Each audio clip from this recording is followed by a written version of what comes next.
नमस्कार, गुलिस्तान न्यूज देख रहे हैं आप। मैं हूं आपके साथ हर्ष भारद्वाज। फटाफट से आपको खबरों से अपडेट करेंगे, लेकिन सबसे पहले एक नजर सुर्खियों पर। नहीं थम रहा है कोरोना का कहर। देश भर में 24 घंटे में कोरोना के 2,57,000 से ऊपर नए मामले सामने आए हैं। 4,194 लोगों की मौत हो गई।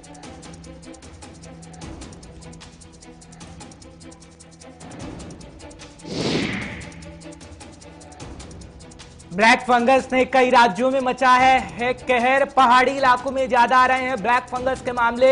उत्तराखंड और जम्मू कश्मीर से भी सामने आए मामले।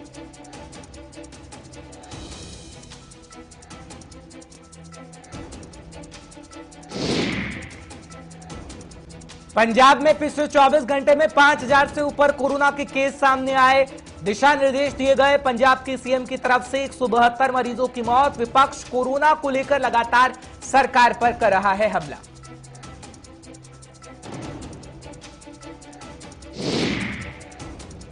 तो चलिए सुर्खियों के बाद इस वक्त की बड़ी खबर डालेंगे। राजधानी दिल्ली से इस वक्त की आ रही है, क्योंकि केजरीवाल ने प्रेस कॉन्फ्रेंस की है और प्रेस कॉन्फ्रेंस के माध्यम से लगातार केंद्र पर आरोप लगाने का काम किया। वैक्सीन की कमी से युवाओं का टीकाकरण दिल्ली में बंद कर दिया गया है और कोवैक्सीन के बाद कोविशील्ड की डोज भी खत्म हो गई है, ये अरविंद केजरीवाल कह रहे हैं। दरअसल दिल्ली में हर महीने 80 लाख वैक्सीन डोज की जरूरत है।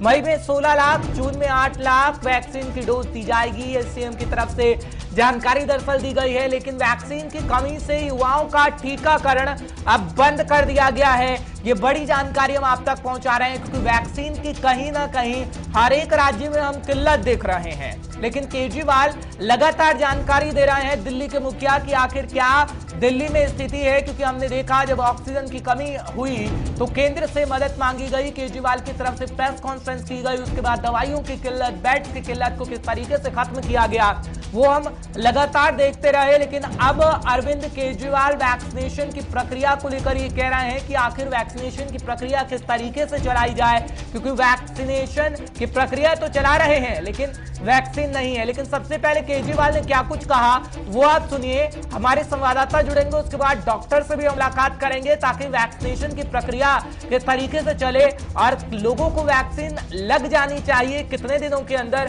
पूरी चर्चा करेंगे। लेकिन केजरीवाल को सबसे पहले आप सुनिए दिल्ली के मुखिया क्या कहते हैं। दिल्ली में युवाओं का वैक्सीनेशन बंद हो गया है। केंद्र सरकार ने युवाओं के लिए जितने वैक्सीन भेजे थे वो खत्म हो गए हैं, इसलिए युवाओं के वैक्सीनेशन सेंटर आज से बंद किए जा रहे हैं। कुछ एक वैक्सीन की डोजेस बची हैं, वो कुछ एक सेंटर्स में दी जा रही हैं, वो भी शाम तक खत्म हो जाएंगी। कल से युवाओं के वैक्सीनेशन के सभी सेंटर बंद हो जाएंगे। मुझे बेहद दुख है कि हमें वैक्सीन खत्म होने के कारण युवाओं के वैक्सीनेशन सेंटर्स बंद करने पड़ रहे हैं। हमने केंद्र सरकार को भी लिख के बताया है, केंद्र से हमने और वैक्सीन मांगी है। जैसे ही हमें और वैक्सीन मिलेगी हम फिर से ये सेंटर शुरू कर देंगे। दिल्ली को हर महीने 80 लाख वैक्सीन की जरूरत है, 80 लाख डोजेस की। इसके मुकाबले मई में हमें केवल 16 लाख वैक्सीन मिली और जून के महीने के लिए केंद्र ने दिल्ली का कोटा और भी कम कर दिया है। केंद्र सरकार से हमें जो चिट्ठी आई है कि जून में हमें केवल 8 लाख वैक्सीन दी जाएगी। मई में 16 लाख दी थी, जून में 8 लाख देंगे। अभी तक हम दिल्ली में टोटल 50 लाख वैक्सीन लगा चुके हैं और दिल्ली के सभी एडल्ट्स को वैक्सीन लगाने के लिए हमें 2.5 करोड़ और वैक्सीन चाहिए। अगर इसी रफ्तार से दिल्ली के एडल्ट्स, अगर इसी रफ्तार से हम चले, 8 लाख वैक्सीन हर महीने मिली तो दिल्ली के एडल्ट्स को ही वैक्सीन लगाने में 30 महीने लग जाएंगे, 30 महीने से भी ज्यादा। तब तक तो न जाने कितनी और कोरोना की लहरें आएंगी, न जाने कितने और लोगों की मौत हो जाएगी। तो आपने सुना, केजरीवाल ने पूरा ब्यौरा दिया क्या दिल्ली की स्थिति है, अगर वैक्सीन नहीं लगाई जाएगी तो क्या होगा। सीधे रुख करेंगे सबसे पहले अपने संवाददाता का। प्रणय शर्मा इस वक्त हमारे सीनियर साथी जुड़ रहे हैं, तमाम जानकारी आप तक पहुंचाएंगे। प्रणय, क्या स्थिति राजधानी दिल्ली के इस वक्त वैक्सीन को लेकर बनी हुई है, क्योंकि केजरीवाल तो दावा कर रहे थे कि 3 से 4 महीने के अंदर हम सभी को वैक्सीनेट कर देंगे, लेकिन वैक्सीन ही नहीं है तो वैक्सीनेट कैसे किया जाएगा? प्रणय, बिल्कुल, देखिए मुख्यमंत्री अरविंद केजरीवाल ने ये साफ कर दिया है कि दिल्ली में कल से सभी जो सेंटर्स हैं वो बंद हो रहे हैं। युवाओं को वैक्सीन कल से नहीं लगाई जाएगी। कुछ वैक्सीन की डोजेज मौजूद हैं जो कि आज जिन्हें लगाया जाएगा, लेकिन अगर हम कल की बात कर रहे हैं तो कल कोई भी सेंटर में जहां पर 18 वर्ष से अधिक युवाओं को वैक्सीन लगाई जाती है वहां पर वैक्सीन उपलब्ध नहीं होगी। साथ ही में अरविंद केजरीवाल ने केंद्र सरकार को 4 सुझाव दिए हैं हर्ष, जिसमें कहा गया है कि जल्द से जल्द जो वैक्सीन है उसे खरीदा जाए, विदेशी वैक्सीन जो कंपनियां बना रही हैं उन्हें भारत में लाया जाए। तीसरी बात, जिन देशों के पास एक्सेस में वैक्सीन उपलब्ध है वो भारत सरकार खरीदे, और चौथा ये कि केंद्र सरकार ही ग्लोबल टेंडर डाल के राज्य सरकारों को वैक्सीन उपलब्ध कराए।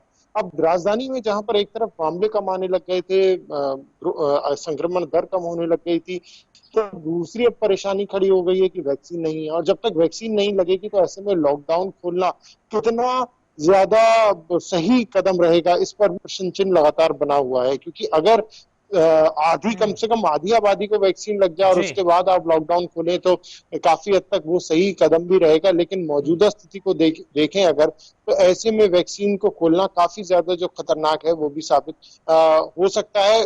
मार्केट्स को खोलना, क्योंकि वैक्सीनेशन प्रक्रिया जो है वो अभी तक जो है पूरी नहीं हो पाई है। ठीक है, लेकिन जब हम केंद्रीय स्वास्थ्य मंत्री को सुनते हैं तो केंद्रीय स्वास्थ्य मंत्री तो ये कह रहे हैं कि हर एक राज्य को हम बराबर बराबर डोज दे रहे हैं। अब जो डोजेस ये कहा जा रहा है कि अलग अलग राज्यों को दी जा रही है, लेकिन केजरीवाल ये कह रहे हैं कि हमारे पास उतनी डोजेस नहीं आई हैं, क्योंकि हम ऑर्डर तो दे रहे हैं लेकिन जो कंपनियां हैं वो कह रही हैं कि इतनी जल्दी हम ये नहीं दे सकते, पहले केंद्र को जाएगी फिर राज्य के अंदर आएगी। अब जो ये केंद्र और राज्य का सिलसिला है प्रणय, उसमें कहीं ना कहीं आम जनता पिस रही है, क्योंकि हम एक राज्य में नहीं देख रहे हैं। पंजाब की स्थिति हो, राजस्थान की स्थिति हो और राजधानी दिल्ली की स्थिति हो, जहां पर बीजेपी की सरकार नहीं है वहां पर प्रमुखता से ये बातें सामने आ रही हैं, क्योंकि जहां बीजेपी की सरकार है वहां पर ये बातें सामने नहीं आ रही। हालांकि सिचुएशन वैसी है जब हम ग्राउंड जीरो पर जाते हैं। क्या कहेंगे, आम जनता पिस रही है, ये वाकई सिचुएशन कुछ और है, दिखाई कुछ और जा रही है? प्रणय, देखिए, आम जनता तो पिसती हुई साफ तौर पर नजर आ रही है। एक फुटबॉल की तरह केंद्र और राज्य सरकारों के बीच में आम जनता जो है वो परेशान हो चुकी है कि आखिर वो किसका रुख करे। केंद्र सरकार कहते हैं राज्य को पूरी सुविधा दी जा रही है, राज्य सरकार कहती है कि केंद्र कुछ भी नहीं दे रहा है। तो खामियाजा कौन भुगत रहा है? खामियाजा भुगत रही है आम जनता, जिसे ना वैक्सीन मिल रही है, ना बेड्स मिल रहे हैं, ना ऑक्सीजन मिल रहा है, ना इलाज मिल रहा है। तो ऐसी स्थिति में हर्ष बहुत ज्यादा जो बेबस है वो आम जनता बनी हुई है। अब आप इससे अंदाजा लगा लीजिए कि जब तक युवाओं को ही वैक्सीन नहीं लगेगी, और इस बार जो खतरा था वो भी सबसे अधिक युवाओं का था, तो ऐसे में उनकी जान किस तरीके से सुरक्षित हो पाएगी। चलिए, बहुत बहुत शुक्रिया प्रणय, बताने के लिए, समझाने के लिए आखिर क्या सिचुएशन है राजधानी दिल्ली की।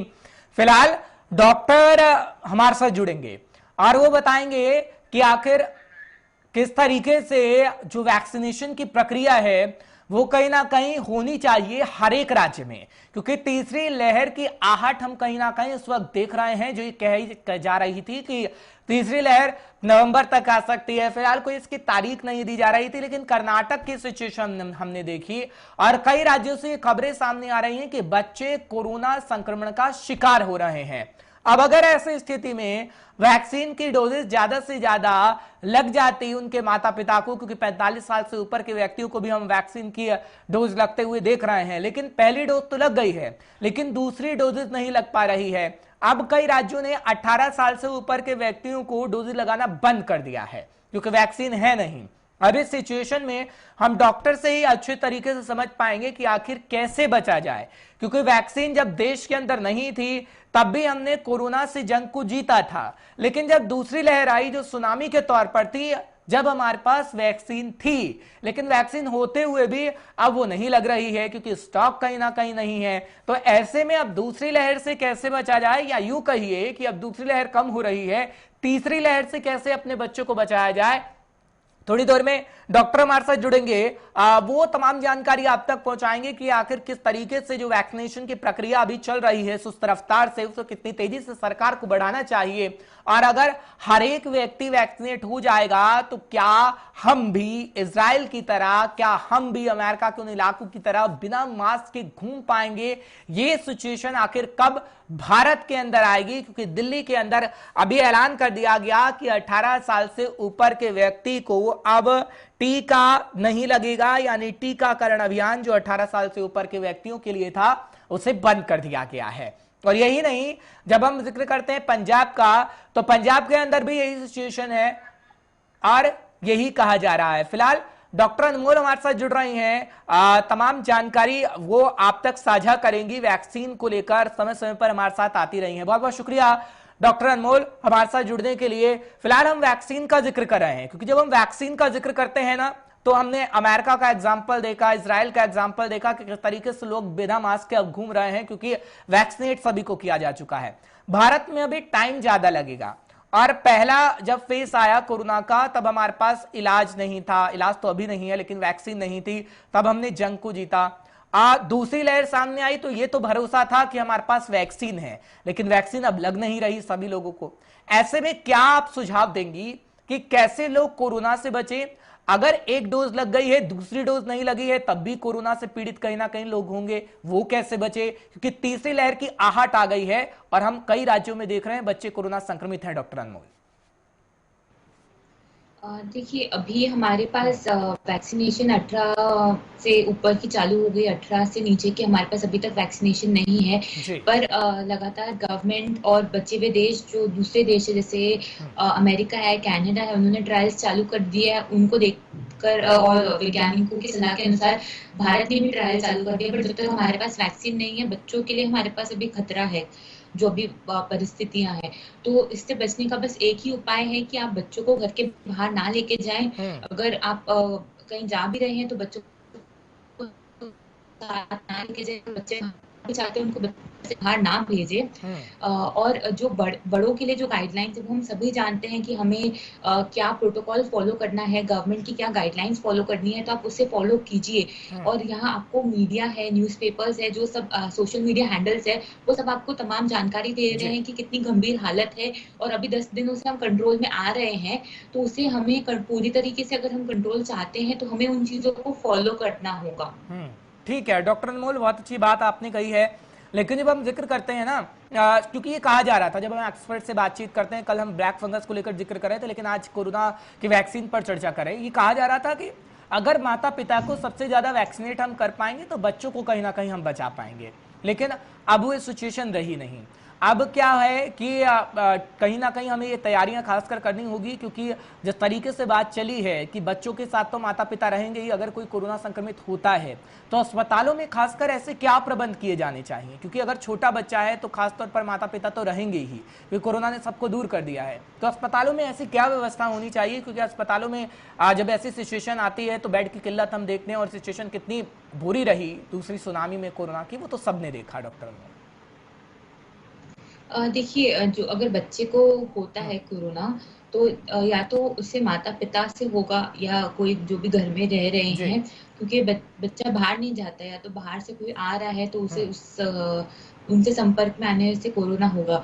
तो आप सबसे पहले जो भी माता पिता ये हमारा ये देख रहे हैं आज, तो मैं उन्हें यही कहूंगी कि पहले तो आप बच्चे को कोरोना होने ही ना दें। अस्पताल की बात तो दूसरी होगी। आप पहले प्रॉपर जो भी सबको गाइडलाइंस पता है वो सारी चीजों का फॉलो कीजिए। और अगर आपके परिवार में कोई संक्रमित हो जाता है तो उनसे काफी दूर रखिए, क्योंकि इससे बच्चे को होने के चांसेस ज्यादा है। और यदि अगर माता पिता को नहीं है और बच्चे को हो जाता है, तो हमारे पास अभी जो बच्चों के लिए जो बेड्स होते हैं, आईसीयू यूनिट्स होते हैं, वो काफी कम है। और बच्चे जो है, कम उम्र वाले जो बच्चे हैं, वो माता पिता के बिना नहीं रह सकते, या तो माता या तो पिता किसी का होना उनके साथ बहुत आवश्यक है।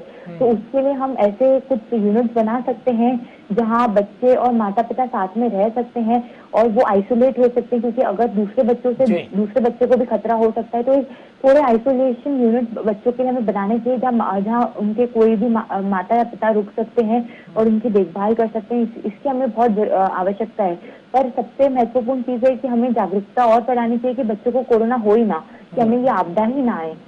ठीक है, लेकिन जिस तरीके से ये कहा जा रहा है, क्योंकि जब हम राजधानी दिल्ली का जिक्र करते हैं, महाराष्ट्र का जिक्र करते हैं, क्योंकि मुंबई में तो देखिए 1000 से अब नीचे केस आ रहे हैं। अब रिपोर्ट ये कह रही है कि अब कोरोना पीक पर नहीं है, धीरे धीरे कम हो रहा है। लेकिन क्या वाकई आप समझती हैं कि जो लॉकडाउन सही समय पर हमने लगाया अलग अलग राज्यों में, उसकी वजह से ये मामले कम हुए हैं, या जैसे पहली लहर आई थी और सिचुएशन सेम वैसी रही, क्योंकि धीरे धीरे पीक पर हुआ, उसके बाद धीरे धीरे हम सामान्य स्थिति की ओर बढ़ते रहे, और अब हम देख रहे हैं कि जहां 4 लाख मामले थे अब वो 2 लाख के तकरीबन पहुंच रहे हैं।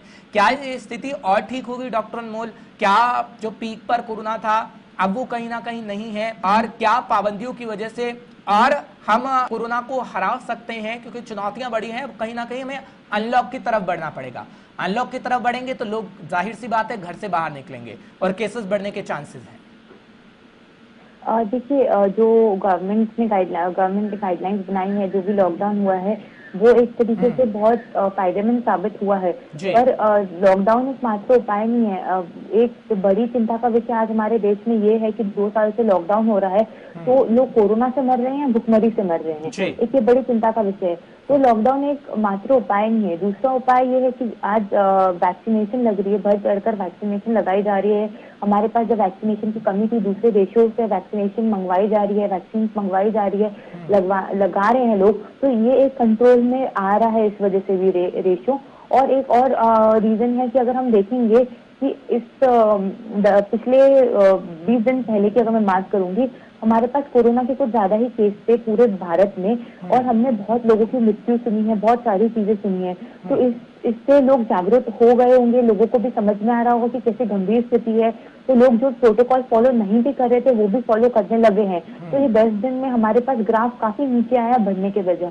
तो ये सब चीजें जो आज चल रही है, लोग भी देख रहे हैं कि कितनी गंभीर स्थिति है। तो एक वो भी है, वैक्सीनेशन भी है, ये सारे मिली जुली है, एक चीज से नहीं हो सकता ये सब चीजें, ये मिली जुली चीजें हैं। ठीक है, अब जरा ग्रामीण इलाकों का जिक्र करते हैं डॉक्टर अनमोल, क्योंकि आप सही बात कह रही हैं कि कहीं ना कहीं लोगों को पता लग रहा है कि कोरोना कितनी गंभीर बीमारी है, लेकिन ग्रामीण इलाकों में खासकर अभी नहीं पता लग रहा, क्योंकि हम जो तस्वीर अपने दर्शकों को दिखा रहे थे, खासकर उत्तर प्रदेश और पंजाब की, बस से बदतर थी। लोग ये मान ही नहीं रहे हैं कि कोरोना भी कोई चीज है, क्योंकि सरकार ये समझाने का प्रयास कर रही है और जागरूकता कार्यक्रम चलाए जा रहे हैं, कुछ जगह जागरूकता कार्यक्रम नहीं चलाए गए, लेकिन उसका अंदाजा हमने देखा, उसका जो नतीजा हमने देखा, एक ही परिवार से 4 व्यक्तियों की मौत हो जाती है, फिर भी लोग सजग नहीं हैं। ऐसे में क्या किया जाए, क्योंकि जो जागरूकता फैला देनी चाहिए थी वो फैली नहीं। अब सरकारें काम कर रही हैं जब कहीं ना कहीं बहुत देर हो चुकी है। ऐसे में ग्रामीण इलाकों के लोग क्या करें, क्योंकि स्थितियां बस से बदतर है, रिपोर्ट हम दिखा रहे हैं लगातार। और देखिए, जो ग्रामीण इलाके हैं वहाँ अक्सर बीमारियां अनडायग्नोज हम कहते हैं, जो जहाँ उन्हें बीमारियों का पता नहीं होता है, जैसे छोटी चीजें होती है वो घरेलू नुस्खे अपना लेते हैं और वो कुछ समय के लिए ठीक हो जाते हैं, बट कुछ समय बाद जैसे बीमारी का एक बहुत बड़ा रूप, जैसे अगर मैं कैंसर का एग्जांपल दूंगी, लोगों को नहीं पता होता कि कैंसर है उन्हें।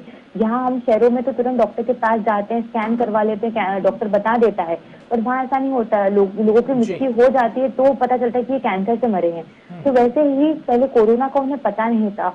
उन्हें वैक्सीनेशन को लेके भी काफी सारी शंकाएं हैं कि लोग ये कहते हैं कि इससे वैक्सीनेशन लगाने से उन्हें कोरोना ना हो जाए। ऐसे काफी उनके दिमाग में काफी ऐसी सारी चीजें बातें चल रही है। तो सरकार को ये करना चाहिए कि जो ग्रामीण इलाके होते हैं वहाँ आशा वर्कर्स होती है, जो आशा बहनें होती है, वहाँ उन्हें ही डॉक्टर माना जाता है, उन्हें भगवान के रूप में मानते हैं गांव वाले, क्योंकि हर जो भी कुछ भी बीमारियां होती है, जो भी कुछ भी समय होता है, वो ही उन लोगों का इलाज करते हैं। तो सरकार को आशा वर्कर्स को अवेयरनेस प्रोग्राम ट्रेनिंग देनी चाहिए, पोस्टर्स देने चाहिए, और उन्हें अवेयरनेस प्रोग्राम पंचायत के थ्रू और सब उस माध्यम से उन्हें अवेयरनेस प्रोग्राम करवाने चाहिए गांव में, और उनको समझाना चाहिए कि हमें क्या चीजों का पालन करना है, क्या चीजों का पालन नहीं करना है, क्या चीजों से हम इससे बच सकते हैं, और वैक्सीनेशन के लिए कितना महत्वपूर्ण है हमारे लिए वैक्सीनेशन इस समय, और हर किसी को वैक्सीनेशन लगाना चाहिए, ऐसा उन्हें समझाया जाए। ये सरकार ही कर सकती है कि आशा वर्कर्स के थ्रू समझाया जाए, या तो डॉक्टर की एक टीम को हर एक गांव में समय समय पर भेज सकते हैं। ठीक है डॉक्टर अनमोल, अब ब्लैक फंगस पर आ जाते हैं, क्योंकि ब्लैक फंगस का हम जिक्र कर रहे हैं, लेकिन व्हाइट फंगस का जब जिक्र करते हैं तो अलग अलग बातें उसमें सामने आ रही हैं। अब पटना में केस मिले हैं, अब तो दिल्ली से अभी अभी खबर आई है कि 2 केस व्हाइट फंगस के मिले हैं और तकरीबन ब्लैक फंगस की संख्या तो 200 के करीब है। लेकिन व्हाइट फंगस ब्लैक फंगस का जो जिक्र हो रहा है, कितना खतरनाक व्हाइट फंगस है, क्योंकि कल भी हमने ये समझा डॉक्टर के अलग अलग तर्क हैं। व्हाइट फंगस जब वो आ रहा है अब निकलकर सामने, तो क्या ब्लैक फंगस से वो ज्यादा खतरनाक है या ब्लैक फंगस के तरह ही सिम्टम्स हमें दिखते हैं जो हम लक्षण दर्शकों को बता रहे हैं और सारी तमाम चीजें बता रहे हैं? डॉक्टर देखिए, जो ब्लैक फंगस है और जो व्हाइट फंगस है वो करीबन सेम हानि पहुंचाता है, सेम लक्षण है, सेम उसका पैटर्न है होने का। और इसे हम ब्लैक और व्हाइट इसलिए करते हैं क्योंकि जो वो मोल्ड बनाता है, जो धब्बे बनाता है, जिस रंग के बनाता है उस रंग का हम फंगस इसे कहते हैं। हम देखते हैं कि जो सरफेसों पे हरे रंग का होता है, वो हरे रंग का हम इंसानों में नहीं देखते। जो हरे रंग की हम बोलते हैं कई जम गई है, वो भी फंगल, एक टाइप की फंगल चीज ही होती है, बट वो हमारे शरीर पे नहीं होती है, तो उसे हरा बोलते हैं हम। जैसे जो शरीर से हो रहा है ऐसे काले और सफेद जो जिस रंग का मोल्ड बना रहा है वो उस रंग से हम उसे कहते हैं।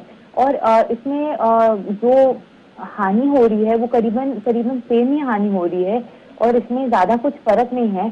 पर हम जिस देश में रहते हैं वहाँ डायबिटीज और जो इम्यूनो कॉम्प्रोमाइज डिजीजेस है, जहाँ कैंसर है और ये सब है, ये first, second, third, fourth number पे आती हैं सारी डिजीजेस, क्योंकि भारत में डायबिटीज की संख्या ज्यादा है, बीपी के लोगों की संख्या ज्यादा है, जो जिन्हें कैंसर हो जाता है उनकी संख्या ज्यादा है, जिन्हें दिल की बीमारियां होती हैं उनकी संख्या ज्यादा है। तो अभी जब हम देख रहे हैं बड़ी मात्रा में कोरोना के केसेस हमारे सामने आ रहे हैं, तो वो लोगों जो हमारे पास संख्या है जिन डिजीजेस की, जिन बीमारियों की, तो वही लोग भी कोरोना के चपेट में आ रहे हैं। तो इस वजह से ये बीमारी उन्हें भी हो रही है, क्योंकि पहले भी ये बीमारी थी, ये कोई नई बीमारी नहीं है, और ये बहुत रेयर डिजीज माना जाता था, बहुत कम लोगों को होती थी, क्योंकि लोगों को अगर इम्यूनो कॉम्प्रोमाइज जिसे कैंसर हो गया, कैंसर के बाद या किडनी ट्रांसप्लांट भी करवा लिया, उनकी हालत कमजोर है, पर उन्हें कोरोना तो नहीं होता था उस समय। आज वो दोनों 2-3 चीजों से एक साथ गुजर रहे, तो उनकी बॉडी की इम्यूनिटी, जो रोग प्रतिरोधक क्षमता है, वो और कम हो गई है। इस वजह से वो इस बीमारी के चपेट में आ रहे हैं। तो अगर आपको कोरोना हो जा रहा है, और रहेगा, मैं आपको टोकना चाहूंगा, बच्चों का जब हम जिक्र करते हैं, बच्चों में भी ब्लैक फंगस के हम सिचुएशन को देख रहे हैं, क्योंकि बड़ों को तो चलिए 45 साल से ऊपर हैं या 35 साल से ऊपर हैं तो उन्हें डायबिटीज की शिकायत हो सकती है, लेकिन अभी जो खबर आई थी कि जो बच्चों को कोरोना हुआ है उसमें ब्लैक फंगस के केस भी सामने आ रहे हैं, वो किस वजह से हो रहा है डॉक्टर अनमोल? देखिए, जो मैं डायबिटीज की बात कर रही थी, अगर बच्चे हैं तो बच्चों को जो डायबिटीज होती है छोटेपन से, उससे कहते हैं जुवेनाइल डायबिटीज जी। तो ऐसी काफी सारी बीमारियां होती हैं जो बच्चों को भी हो सकती है, और बच्चों का इम्यून सिस्टम जो बोलते हैं हम, उससे वो जिस उम्र में होते हैं उसमें उसका विकास होता है, वो विकसित होता है, वो पूरी तरीके से उसका विकास पूरा नहीं हो जाता। जैसे हम एक अडल्ट बोलते हैं, 18 साल के ऊपर का इंसान जो है उसका इम्यून सिस्टम और जो 5-6 साल के बच्चे, उसके इम्यून सिस्टम में काफी फर्क है, तो वो उतने बीमारियों से लड़ नहीं पाएगा। तो वो इम्यूनिटी का बहुत मेजर रोल है यहाँ भी, और जुवेनाइल डायबिटीज हो सकती है, और ऐसे बहुत सारे कारण हो सकते हैं बच्चों में ये लक्षण दिखाई देने के। चलिए, बहुत बहुत शुक्रिया आपका हमारे साथ जुड़ने के लिए और समझाने के लिए। उम्मीद है कि कहीं ना कहीं दर्शक समझ रहे होंगे ब्लैक फंगस को लेकर, वैक्सीनेशन की प्रक्रिया को लेकर और कोरोना को लेकर। डॉक्टर अनमोल समझा रही थी और समय समय पर वो आती रही हैं और लगातार आपको जानकारी देते ही हैं। आपको समझने की जरूरत है कि आखिर ये सिचुएशन जो चल रही है इतनी गंभीर, उसमें आप क्या करें, खासकर अब अपने बच्चों के लिए, क्योंकि आहट हम देख रहे हैं तीसरी लहर की, दूसरी लहर के बीच, जब बच्चों में कहीं ना कहीं कोरोना संक्रमण फैल रहा है और ब्लैक फंगस का खतरा भी कहीं ना कहीं बरकरार है। बचिए, सावधानी बरतिए, मास्क पहनिए, सोशल डिस्टेंसिंग का ध्यान रखिए, सैनिटाइज का इस्तेमाल करिए। फिलहाल इजाजत दीजिएगा। गुलिस्तान न्यूज पर एक ब्रेक रुकेंगे, ब्रेक के उस पार खबरों का सिलसिला बरकरार रहेगा।